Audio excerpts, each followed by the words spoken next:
Lacau, and I will be discussing my independent study with you today. My research was focused on various facets of the electoral system and American media culture that preserve American democracy.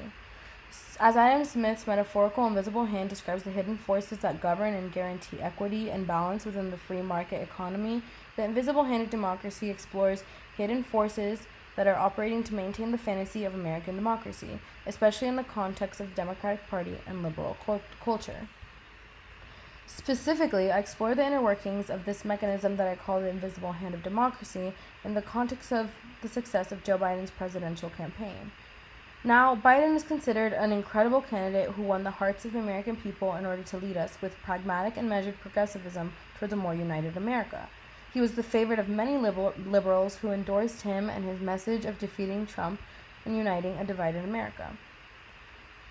When Biden won, people celebrated in the streets, dancing and crying with joy, and even the media was excited about Biden's presidency, with famously Van Jones, CNN host, crying on television, saying it's an easier day to be a parent. However, Biden's policy is hardly comparable with the progressive Biden that was presented as a triumph for the United States of America, and especially as a reprieve from the depravity of the Trump era. In reality, Biden is hardly a progressive, with a history of harmful policies and behaviors that raise serious concerns even for reformist liberal supporters. For example, Biden was instrumental in the 1994 crime bills that were a serious force in the mass incarceration crisis. He supported the war in Iraq. More recently, after rebellions this summer over the murders of George Floyd, he chose a self-proclaimed top cop of California, Kamala Harris, as his running mate, and refused calls to defund the police. In what follows, I explore the influences that shape the reification of Joe Biden as America's savior. I will explore the causal mechanisms of the aforementioned system I refer to as the invisible hand of democracy, and its effects which seek to uphold an electoral system which maintains white supremacy, capitalism, and imperialism. Is a loose analogy to Marxist concept of commodity fetishism. To explain commodity fetishism in a very simple and watered-down way, Marx explores the subscription of magical powers to objects to the detriment of the worker, whose labor is erased when the object attains these magical qualities. My application of this theory understands that, like the commodity, we glorify politicians, ascribing them magical qualities. In the politician's case, this celebrity status obscures a politician's true purpose as a servant to the people rather than a celebrity to be admired and placed on a pedestal. The fetishization of politician motivates the collective forgetting of the country and works to rehabilitate presidents. Theories of collective memory understand that memory is not forged in a vacuum, and populations do not simply share a similar perception of national and global histories by chance. Instead, it is essential to understand rather who influences memory and how it serves as a vehicle to uphold hegemony. Politicians understand the benefit of their celebrity and the power of their empty gestures. Therefore, they are apt at distracting from their policy failures, not merely for individual power, but for maintenance of the facade of U.S.-ian democracy. Therefore, their fetishization and their the acceptance of the majority of people of this terrible policy without acknowledgement contributes to collective forgetting and forging a memory of politicians that is rehabilitated. So as we fetishize them and become more willing to support the politician despite their policy rather than because of their policy, for example, Joe Biden's policies were seen as errors to be overlooked because of his fetishization as the savior of America post-Trump, then our power is alienated from us because we begin to concede to politicians rather than remember our political power as masses. To mitigate this, we seek political gratification through the electoral system, believing in its abilities to enact change via interpolation that is enforced in social media. Here, I utilize Althusser's theory of interpolation. Interpolation is a term that was coined first in his essay Ideology and the Ideological State Apparatuses, which outlines roles of institutions such as the education system in reproducing hegemony and bringing individuals into the folds of power structures. The individual establishes a cognizance of themselves that is mediated by rooted in hegemonic knowledge and power relations. The individual becomes a subject and complicit in their own domination. Social media does not only provide a platform for politicians to expand their celebrity, but also plays a particular role in this interpolation of subjects into electoral politics, specifically as perceived as a form of, with voting being perceived as a form of activism.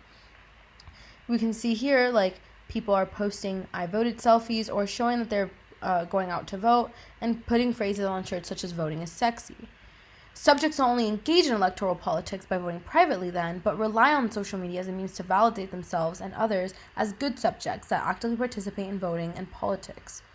When self-identifying liberal celebrities post about voting, they receive praise from other self-declared liberal celebrities, even when the candidate they voted for is not explicitly stated.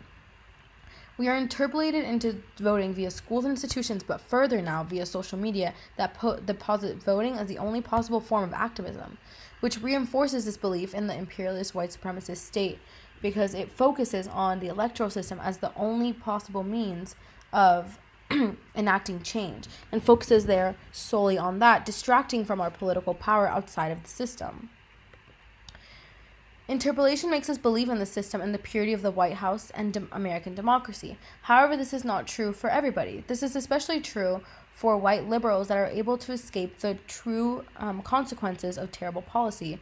For example, here we see the fetishization of Ruth Bader Ginsburg has led to vote because we owe it to her, and therefore our relationship with Ruth Bader Ginsburg, instead of her being posited as a servant, we are the ones who are indebted to her. On the other hand, during the same time, there was indigenous people that were posting that about Ruth Bader Ginsburg's anti-Indian past, anti-Native American past, in their passing of legislation. So therefore, interpolation happens on different levels for people that have different marginalized identities and are able to have a more sharp memory of the collective, of the true effects of policy rather than the collective forgetting. For those that it does fully interpolate into the system, it upholds this idea of the purity of the White House as this place to make change, when in reality it's not necessarily the case that the White House is this pure place. For example, the idea of bringing Joe Biden being someone that's bringing dignity back into the White House, when rather the question should be, when was dignity first established at the White House? Was it ever?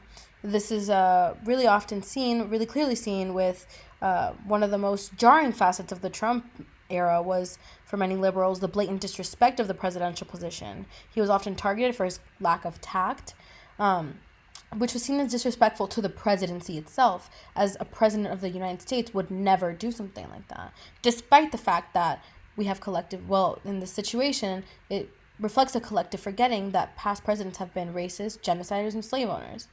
So these dynamic conditions create the aforementioned divisible hand of democracy. Subjects pushed to heightened levels of individualism via capitalist ideology, taught in ideological state apparatuses, and enforced in social media are removed from their power and seek to exert influence in their own life, turns to electoral politics. However, the consequence of this is that we forget about our political power outside of the electoral system and rather continue to use the electoral system as the only form of change and only ability to enact change. Even for reformist liberals, there's a lot of more value that can be placed in community and looking at issues through a community-focused lens. And this independent research project is seeking to continue this research into possible ways to invest in outside of the system politically.